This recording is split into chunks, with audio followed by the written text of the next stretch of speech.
अस्सलामुअलैकुम, welcome to best TV और मैं हूं शेख अनायत। तो जनाब, आज हम हाज़िर हुए हैं आपके साथ थोड़ी इन्फॉर्मेशन लेकर। हमारे साथ हैं कोलदा के मशहूर मरूफ शेख आमिर हुसैन साहब। उनसे हम थोड़ी बात करेंगे, आपको बताएंगे कि इराक़ में इनको तकरीबन 8 से 10 साल हो चुके हैं काम करते हुए। तो इनसे पूछेंगे इनके ज़हन के मतलब जो भी इनकी इधर तजर्बा है वो आपको बताएंगे कि इधर आप क्या हालात हैं, क्या सूरत हाल है और किस तरह इधर ज़िंदगी बसर होती है और कैसे तनख्वाह मिलती है। कुछ इन्फॉर्मेशन इस तरह पूछते हैं, तो चलते हैं उनसे ही बात करते हैं और आपको मिलाते हैं शेख आमिर से। अस्सलाम वालेकुम। वालेकुम सलाम जी। शेख साहब, मैं आपसे बात करूंगा पंजाबी में, ठीक है? आपने भी मेरे साथ पंजाबी में बात करनी है। तो पहला सवाल मेरा है कि तुसी इराक च किदों दे आए?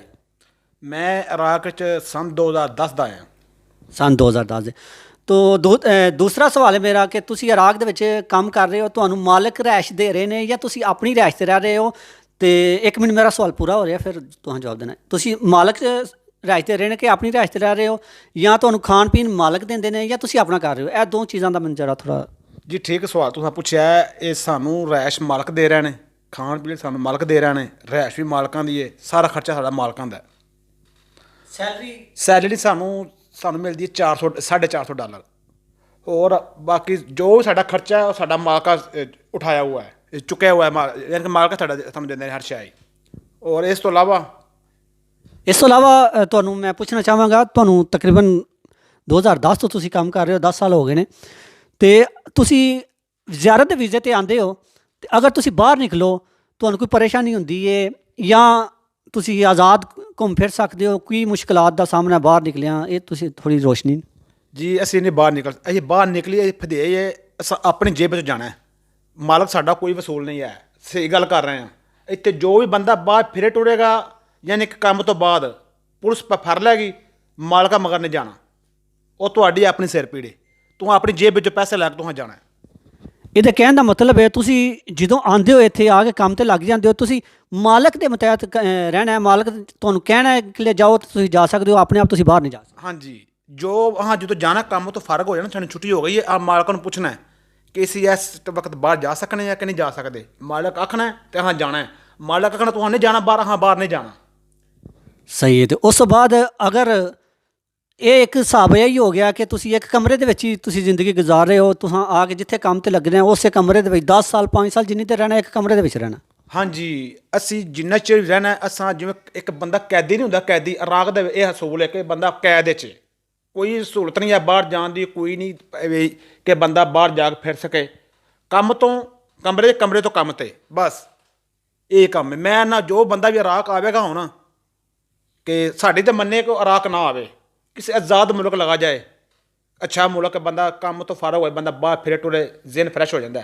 ਇੱਥੇ ਕੰਮ ਤੋਂ ਕਮਰੇ ਤੋਂ ਕੰਮ ਤੇ, ਕੋਈ ਬਾਹਰ ਜਾਣ ਨਹੀਂ ਦਿੰਦੇ। ਮੇਰੇ ਮਤਲਬ ਤੁਸੀਂ ਕਹਿਣਾ ਇਹ ਚਾਹੁੰਦੇ ਹੋ ਕਿ ਅੱਜ ਤੋਂ 10 ਸਾਲ ਪਹਿਲੇ ਇਰਾਕ ਦੇ ਹਾਲਾਤ ਠੀਕ ਸਨ, ਲੇਕਿਨ ਹੁਣ ਜਿਹੜੇ ਹਾਲਾਤ ਨੇ, ਹੁਣ ਆਉਣ ਵਾਲੇ ਨਵੇਂ ਜਿਹੜੇ ਬੰਦੇ ਨੇ ਉਹ ਇੱਥੇ ਜ਼ਲੀਲ ਹੋ ਰਹੇ ਨੇ, ਖੱਜਲ ਖਰਾਬ ਹੋ ਰਹੇ ਨੇ, ਇਹੀ ਕਹਿਣ ਦਾ? ਹਾਂਜੀ, ਕਾਫੀ ਲੋਕ ਵੇਖੇ ਨੇ ਜਿਨ੍ਹਾਂ ਮੁੰਡਿਆਂ ਨੂੰ ਕੰਮ ਲੱਭਦੇ ਕੋ ਨਹੀਂ ਪਿਆ, ਕਿ ਅੱਜ ਤੋਂ 10 ਸਾਲ ਪਹਿਲਾਂ ਇਰਾਕ ਠੀਕ ਸੀ।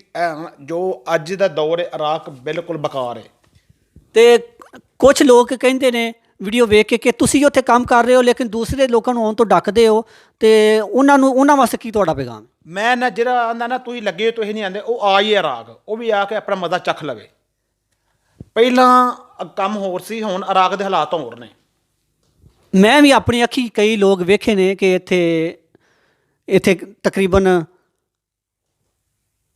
ਤਕਰੀਬਨ ਇੱਥੇ ਕਈ ਲੋਕ ਮੈਂ ਵੇਖੇ ਨੇ ਖੱਜਲ ਖਰਾਬ ਹੁੰਦੇ, ਕਈਆਂ ਨੂੰ ਕੰਮ ਨਹੀਂ ਮਿਲਦਾ, ਮਹੀਨਾ ਜਿਹੜਾ ਹੈ ਉਹ ਬਹਿ ਰਹਿੰਦੇ ਨੇ, ਪੱਲਿਓਂ ਖਾਂਦੇ ਨੇ, ਰਿਹਾਇਸ਼ ਵੀ ਨਹੀਂ ਹੁੰਦੀ, ਕੋਈ ਬੰਦਾ ਉਹਨਾਂ ਦਾ ਯਾਰ ਦੋਸਤ ਵੀ ਕੋਲ ਨਹੀਂ ਰੱਖਦਾ, ਕਿਉਂਕਿ ਇੱਥੋਂ ਦਾ ਅਸੂਲ ਹੈ ਇੱਕ, ਮੈਂ ਵੇਖਿਆ ਕਿ ਜਿੱਥੇ ਕੋਈ ਕੰਮ ਕਰਨਾ ਉਹ ਇੱਕ ਬੰਦਾ ਹੀ ਉੱਥੇ ਕੰਮ ਕਰ ਸਕਦਾ, ਦੂਸਰਾ ਬੰਦਾ ਆਪਣਾ ਭਰਾ ਵੀ ਹੋਵੇ ਕੋਲ ਨਹੀਂ ਰੱਖ ਸਕਦੇ। ਇੰਜੀ ਨਹੀਂ ਰੱਖ ਸਕਦੇ, ਸਕਾ ਭਰਾ ਵੀ ਉਹਨੂੰ ਮਿਲਣ ਨਹੀਂ ਆ ਸਕਦਾ ਜਿੰਨਾ ਚਿਰ ਮਾਲਕ ਦੀ ਇਜਾਜ਼ਤ ਨਾ ਹੋਵੇ।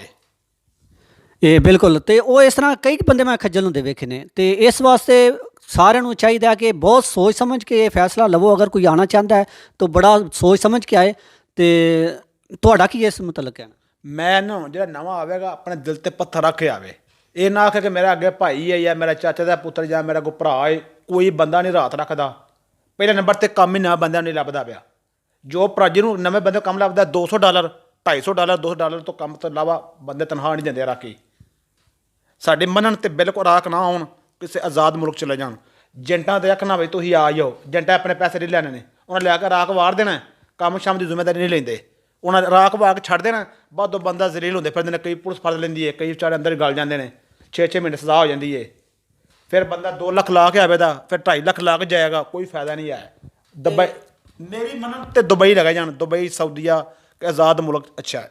ਕੁਝ ਲੋਕ ਜਿਹੜੇ ਪਾਕਿਸਤਾਨ ਏਜੰਟ ਜਿਹੜੇ ਸਬਜ਼ ਬਾਗ ਦਿਖਾ ਰਹੇ ਨੇ, ਕਹਿ ਰਹੇ ਨੇ ਬਾਈ ਰੋਡ ਅਸੀਂ ਲੈ ਕੇ ਜਾ ਰਹੇ ਹਾਂ, ਬਾਈ ਰੋਡ ਬਾਰਡਰ ਖੁੱਲੇ ਨੇ, ਲੇਕਿਨ ਉਹ ਸਾਨੂੰ ਪਤਾ ਜਾਂ ਤੁਹਾਨੂੰ ਪਤਾ, ਜਿਹੜੇ ਉੱਥੇ ਨਵੇਂ ਲੋਕ ਨੇ ਉਹਨਾਂ ਨੂੰ ਨਹੀਂ ਪਤਾ, ਉਹ ਇਸ ਝਾਂਸੇ 'ਚ ਫਸ ਜਾਂਦੇ ਨੇ। ਜੋ ਈਰਾਨ ਲੈ ਆਉਂਦੇ ਨੇ ਬਾਈ ਰੋਡ ਅੱਗੋਂ ਆ ਕੇ ਡੈਂਕੀ ਲਗਵਾਉਂਦੇ ਨੇ। ਤੇ ਇੱਕ ਤੁਸੀਂ ਦੱਸੋ ਕਿ ਵਾਕਈ ਬਾਰਡਰ ਬੰਦ ਨੇ, ਵਾਕਈ ਡੈਂਕੀ ਲਗਵਾ ਰਹੇ ਨੇ ਜਾਂ ਬਾਈ ਰੋਡ ਬਾਰਡਰ ਤੇ ਬੱਸਾਂ ਦੇ ਜ਼ਰੀਏ ਲਿਆ ਰਹੇ? ਪੈਦਲ ਟਰਾ ਕੇ ਡੈਂਕੀ ਲਵਾ ਕੇ ਸਮੁੰਦਰ ਆ,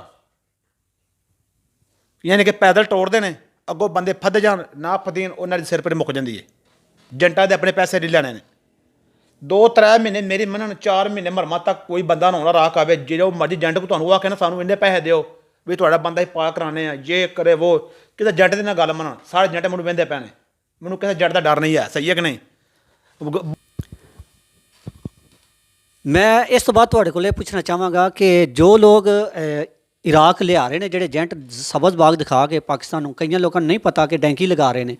ਉਹ ਕਹਿ ਰਹੇ ਨੇ ਅਸੀਂ ਬਾਈ ਰੋਡ ਤੁਹਾਨੂੰ ਬੱਸ 'ਤੇ ਖੜਾਂਗੇ, ਸਿਰਫ ਬਾਰਡਰ ਤੋਂ ਤੁਸੀਂ 2 ਜਾਂ 4 ਮਿੰਟ ਤੁਰ ਕੇ ਅੱਗੋਂ ਬਾਰਡਰ ਕ੍ਰਾਸ ਕਰ ਲਓਗੇ, ਅਤੇ ਅਸੀਂ ਕਹਿ ਰਹੇ ਹਾਂ ਕਿ ਇਰਾਕ ਦੇ ਬਾਰਡਰ ਬੰਦ ਨੇ। ਕਿਆ ਵਾਕਈ ਉਹ ਈਰਾਨ ਤੱਕ ਲਿਆ ਕੇ ਅੱਗੋਂ ਇਰਾਕ ਤੋੜ ਕੇ ਡੈਂਕੀ ਲਗਵਾ ਰਹੇ ਨੇ ਜਾਂ ਇਰਾਕ ਦੇ ਬਾਰਡਰ ਖੁੱਲ੍ਹੇ ਨੇ? ਇਰਾਕ ਦੇ ਬਾਰਡਰ ਬੰਦ ਨੇ।